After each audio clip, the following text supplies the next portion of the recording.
sa kung ano lamang ang kaya ko.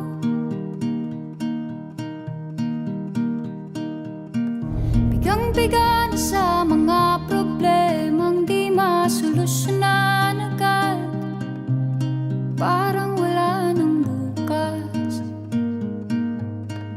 Pwede bang umiwas?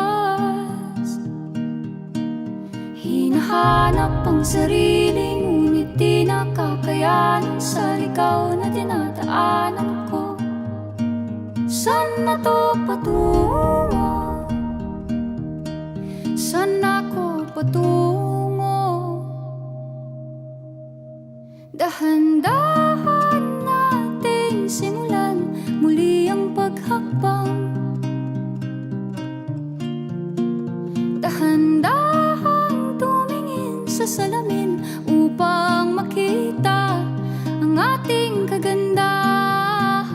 Dahan-dahan iangat ang mukha upang masilayan ang payapang kalangitan. Oo, pagod ka na,